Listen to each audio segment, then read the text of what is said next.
तो फिल्म की शुरुआत होती है एरिक से, जो एक सुनसान आइलैंड पर अकेला आया था। एक लंबी ड्राइव के बाद वो एक कार के पास आकर रुकता है, जिसके बारे में पता चलता है कि ये कार उसी की दोस्त की थी। वो कार से उतरकर अपनी कार में से एक रेड बैग निकालता है और इन दोनों कार्स की नंबर प्लेट्स को चेंज कर देता है, जिसके बाद वो दोनों गाड़ियों में से फिंगरप्रिंट ट्रेस करता है और आगे का सफर पैदल ही करने लगता है। वो समुद्र के किनारे एक घर के पास पहुंचा था। अपनी गन निकालते हुए वो पूरे घर को सर्च करता है, लेकिन यहाँ पर उसे कोई भी नहीं मिलता।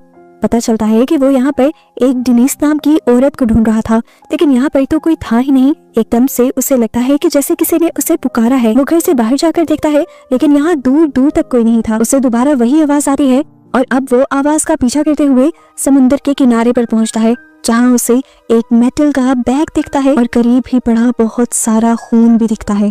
खून देखकर एक मर्तबा के लिए तो एरिक घबरा गया। उसे पास ही एक औरत का ब्रेसलेट भी दिख गया। कुछ तो उसे समझ आ रही थी कि ये सब डेनिस का हो सकता है, पर उसे कुछ कंफर्म नहीं था। इसीलिए वो पास पड़ी एक बकेट उठाकर सब कुछ क्लियर कर देता है और बकेट को भी समुद्र में फेंक देता है। तभी उसे दोबारा किसी के पुकारने की आवाज आती है। ये मैट था, डेनिस का बेटा और एरिक का पार्टनर, जो अपनी मॉम के बारे में पूछने लगा था। एरिक उसे बताता है कि मैंने तो उसे यहाँ आते देखा ही नहीं।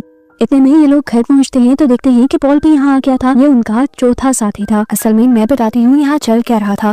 ये लोग $40 मिलियन की एक पेंटिंग चुरा कर लाए थे, जिसके बाद उनका प्लान था कि ये लोग इस घर में स्टे करेंगे और इसके बाद मुल्क छोड़कर चले जाएंगे। सबसे पहले आना था यहाँ पर डेनिस को, जिसके पास वो पेंटिंग थी, और अब तो वो यहाँ पर थी भी नहीं। इन लोगों को लगता है कि जरूर एरिक ने डेनिस को मार दिया होगा, क्योंकि जो पेंटिंग डेनिस के पास होनी चाहिए थी वो इस टाइम एरिक के पास थी, और जाहिर सी बात है डेनिस को मारकर उसका हिस्सा भी तो बढ़ जाता। खैर पॉल और मैट अपना ये खदशा एरिक को नहीं बताते। वो एरिक से कहते हैं, हम एक दिन यहाँ पर डेनिस के आने का इंतजार करेंगे और अगर वो ना आई तो फिर यहाँ से चले जाएंगे। इतने में एरिक इन सबके फोन्स लेकर उसी रेड बैग में डाल देता है जो उसके पास पहले थे, और उसे समुद्र के बीचों बीच गिराता है। अभी एरिक वापस लौटा भी नहीं था कि उसे समुद्र से अजीब आवाज आने लगी। ये आवाज इतनी तेज थी कि मैट और पॉल को भी साफ सुनाई दे रही थी, और अजीब बात इस आवाज में ये थी कि इस आवाज ने इन तीनों को ही हिप्नोटाइज कर लिया था, और ये तीनों ही ज़ोंबीज जैसी चाल चलते हुए उस समुद्र तक चले जाते हैं। और जब इन्हें होश आता है तो ये तीनों खुद भी नहीं जान पाते कि ये लोग यहाँ पर आए क्यों थे। ये लोग घर वापस आ जाते हैं और सोचते हैं कि ये सब जरूर थकावट की वजह से हुआ होगा। ये लोग सोने का डिसाइड करते हैं, पर मैट अभी भी अपनी मॉम के लिए परेशान था।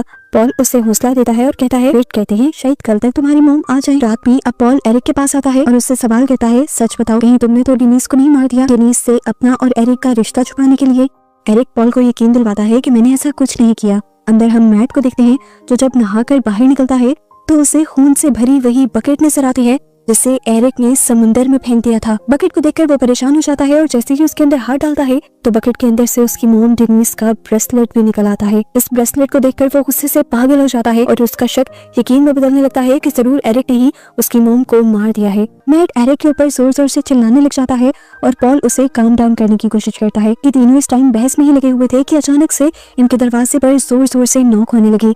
दरवाजा इन्होंने खोलकर देखा, वहाँ पर एक लड़की थी, काफी घबराई हुई सी, जो उनसे मदद मांग रही थी। एरिक और पॉल उस लड़की की मदद करने के लिए यहाँ से भाग जाते हैं, जबकि मैट उस खून की बाल्टी को देखता रहता है और सोचता रहता है कि आखिर इस बाल्टी को यहाँ पर रखा किसने होगा। जैसे ही एरिक और पॉल उस लड़की की मदद करने के लिए समुद्र के किनारे पहुंचते हैं तो देखते हैं कि वहाँ उनकी एक दोस्त बिल्कुल मरने की हालत में पड़ी हुई थी। एरिक उस लड़की को सीपीआर देता है और होश दिला देता है, जिसके बाद एरिक उस लड़की को उठाकर अपने घर ले आता है। एरिक इन तीनों से सवाल करता है कि आप लोग यहाँ पर कैसे? वो लड़कियां बताती हैं कि हमारी बोट का एक्सीडेंट हो गया था और हम तैरते तैरते यहाँ तक पहुंचे हैं। ये लोग जब इन तीनों से नाम पूछते हैं तो ये तीनों अपने परियों जैसे नाम बताती हैं, और ये नाम सुनकर ये लोग हंसते भी हैं और कहते हैं, अरे वाह, बिल्कुल कहानियों के कैरेक्टर वाले नाम हैं आप लोगों के। तो अब वो लड़कियां इन तीनों से इनके बारे में पूछती हैं तो ये लोग अपनी पहचान छुपाने के लिए झूठी कहानियां बना देते हैं। वो लड़कियां पूछती हैं, तो आप लोग यहाँ पर क्यों आए?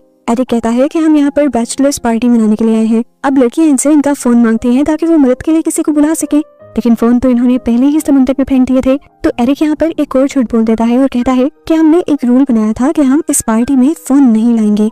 अब लड़कियों को ये बात अजीब लग रही थी, इसीलिए मैट उनसे कहता है, हम सुबह होते ही आप लोगों को कंट्री साइड पर छोड़ देंगे, जहाँ से कोई आपकी मदद भी कर देगा और आपको वहाँ पर फोन भी मिल जाएगा। अब एक लड़की को वॉशरूम जाना था। पॉल उस लड़की को वॉशरूम का रास्ता दिखाता है और साथ ही वो पेंटिंग ट्यूब जो उन्होंने चुराई थी चुपके से वो उठाकर बेड के नीचे छुपा देता है, और तभी उसकी नजर उस रेड बैग पर भी पड़ जाती है जो एरिक ने समुद्र के अंदर गिराया था। अजीब बात थी वो बैग अब घर के अंदर था। पॉल इस टाइम ज्यादा सोचता नहीं और उस बैग को भी उठाकर बेड के नीचे छुपा देता है। पॉल घबराया हुआ मैट को किचन में लेकर जाता है और उसे बताता है कि मुझे लग रहा है कि एरिक हमारे साथ गेम खेल रहा है, क्योंकि जो बैग हमने एरिक को दिया था समुद्र में फेंकने के लिए वो बैग अब घर पे है और उसके अंदर सारा सामान वैसे का वैसा ही है। ये सुनकर मैट गुस्से से पागल होने लग जाता है और अब उसे यकीन हो जाता है कि जरूर एरिक उन्हें धोखा देने वाला है और उसी ने डिनीज को मारा है। जब एरिक उन्हें घबराया हुआ देखकर उनकी बातें सुनने के लिए आता है तो मैट उसे बहुत बुरा भला कह देता है। एरिक बात को संभालते हुए कहता है, अपने इमोशंस पर काबू रखो, हमें किसी तरह बस ये रात गुजारनी है, सुबह होते ही हम इन लड़कियों को अपनी ही कार की चाबी दे देंगे और यहाँ से निकल जाएंगे। ये तीनों भी अब उन तीनों लड़कियों के पास ही आ जाते हैं और वो लड़कियां इनसे गेम खेलने को कहती हैं, जिस गेम में इन्हें आपस में एक दूसरे के बारे में जानना था। एक लड़की यहाँ पर इन्हें बताती है कि वो तो प्रिंसेस है और उसकी बात सुनकर ये तीनों हंसने लग जाते हैं।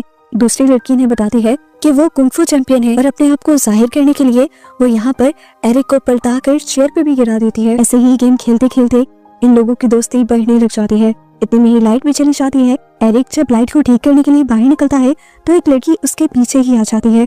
ये लोग एक दूसरे से अट्रैक्ट होने लगे थे और इसी सब के दौरान दोबारा इन्हें समुद्र में से वैसी ही आवाज सुनाई देती है जैसी इन्होंने दोपहर में भी सुनी थी, जो आवाज इनको हिप्नोटाइज कर रही थी। वो लड़की एरिक की ऐसी हिप्नोटाइज हुई हालत को देखकर परेशान हो जाती है और उसे होश दिलाने की कोशिश करती है, पर एरिक को होश नहीं आता। वो तो समुद्र की तरफ अब जाने लगे थे। अभी वो आधे रास्ते में पहुंचे ही थे कि उन्हें होश आ गया और उन्होंने क्या देखा कि समुद्र के किनारे पर बहुत सारा खून और इंसानी जिस्म के ऑर्गन्स पड़े हैं। ये देखकर वो तीनों ही डर जाते हैं और वो लड़की जो एरिक के साथ थी वो एरिक की पॉकेट से गन निकालकर एरिक के ऊपर तान देती है और पूछते हैं, बताओ तुमने मेरी दोस्त के साथ क्या किया? समझ तो इन्हें भी कुछ नहीं आ रही थी। एरिक बताने की कोशिश करता है कि उसने दोपहर में भी ऐसे ही बहुत से निशान इस समुद्र के आसपास देखे थे। जरूर यहाँ पर कुछ बुरा हो रहा है, हमें लड़ने के बजाय अपने दोस्तों को ढूंढना चाहिए। असल में यहाँ से मैट और उसके साथ जो लड़की थी वो गायब हो चुकी थी। इससे पहले कि ये लोग कुछ और करते, समुद्र में से दोबारा वो आवाज आने लगती है जो इन्हें हिप्नोटाइज कर देती है। मुश्किल से ये अपने आप को होश में रखते हैं और पॉल एरिक से कहता है कि हमें घर वापस जाकर कानों के अंदर कुछ लगा कर आना चाहिए ताकि ये आवाज हमें तंग ना करे और हम अपने साथियों को भी ढूंढ ले। जब ये लोग घर पहुंचे तो उन्होंने देखा कि वो लड़की पहले से ही घर में थी और मैप ढूंढने की कोशिश कर रही थी। एरिक को अब उसी के ऊपर शक होने लगा है कि जरूर वही ये सब तो नहीं कर रही। वो उसके ऊपर गन तान देता है और तभी समुद्र से दोबारा आवाजें आने लगती हैं। एरिक हिप्नोटाइज होने लगता है और वो लड़की इस सब का फायदा उठाते हुए एरिक के सीने के अंदर चाकू स्टैब कर देती है। कुछ देर बाद एरिक को जब होश आया तो उसने देखा कि उसे पॉल संभाल रहा था। पॉल उसे वॉशरूम में लेकर गया और टॉयलेट पेपर को गीला करते हुए उसने एरिक के कान में डाल दिए ताकि एरिक को कोई आवाज सुनाई ना दे। एरिक अब मैट को ढूंढने के लिए बाहर चला जाता है, लेकिन यहाँ पर काफी अंधेरा था। ऐसे में एरिक का पाँव किसी फ्लैशी चीज से टकराता है और वो भी यहाँ पर स्लिप हो जाता है और उसके स्लिप होते ही कोई ना दिखने वाली चीज, कोई पावर उसे खींचते हुए समुद्र के अंदर ले जाती है और डुबा देती है। पॉल ने दूर से हल्का फुल्का सा ये नजारा देखा था। अब उसके साथ ये सब ना हो जाए इसके लिए वो अपनी पेंटिंग लेता है और अपने आप को घर के पिलर के साथ अच्छी तरह रस्सियों से बांध देता है ताकि वो आवाजें इसे अपनी तरफ अट्रैक्ट न कर सके। आवाजें तो बहुत आई पर इन रस्सियों ने अपना काम दिखाया। पॉल के हिप्नोटाइज होने के बावजूद भी पॉल समुद्र की तरफ नहीं बढ़ा। सुबह हो जाती है, पॉल को होश आ जाता है। वो अपने आप को रस्सियों से आजाद करता है और तभी उसके माइंड के फ्लैशबैक सीन से हमें पता चलता है कि पॉल ने पहले ही पुलिस को एरिक की तस्वीर देते हुए उनके यहाँ आने का बता दिया था, क्योंकि उसे एरिक पर यकीन नहीं था। उसे लगता था कि एरिक जरूर उसे धोखा देगा। वो एरिक को पकड़वाना चाहता था लेकिन यहाँ आकर तो खुद भी फंस गया। थोड़ी देर बाद उसने देखा कि वो तीनों लड़कियां समुद्र के बिल्कुल बीच में खड़ी हुई गाना गाते हुए उसे अपनी तरफ बुला रही थी। ये वैसी ही मिलती जुलती आवाजें थी जिसे ये लोग पहले सुन रहे थे। पॉल भी हिप्नोटाइज हुआ उस तरफ बढ़ने लग जाता है और आखिर वो लड़कियां उसे एकदम से पानी के अंदर खींच लेती हैं। पानी के अंदर देखने को मिला कि ये लड़कियां आम लड़कियां नहीं थी, असल में ये मरमेड्स थी जो लोगों को इस तरह अट्रैक्ट करके यहाँ डुबा दिया करती थी। अगले सीन में हम डिनीज को उसी समुद्र के किनारे बैठा हुआ देखते हैं। उसका पाँव इस टाइम बहुत ज्यादा जख्मी था। ऐसा लग रहा था कि जैसे उस पर किसी ने हमला किया हो, लेकिन वो फिर भी बच गई थी। वो अपने ही कपड़े फाड़ते हुए अपने जख्म को बांध लेती है और जब इस घर में आती है तो देखती है कि इस घर में तो कोई भी नहीं था। उस उसका कोई साथ ही नहीं था और जिस पेंटिंग को वो इतनी मेहनत से चुरा कर लाए थे वो पेंटिंग यहाँ दीवार पर लगी हुई थी। एकदम से दोबारा कोई ना दिखने वाली चीज आकर डेनिस को भी खींचते हुए समुद्र के अंदर ले जाती है और डुबा देती है। मूवी के पोस्ट क्रेडिट सीन में हमें उस पेंटिंग को दिखाया जाता है जो असल में मरमेड्स की ही पेंटिंग थी।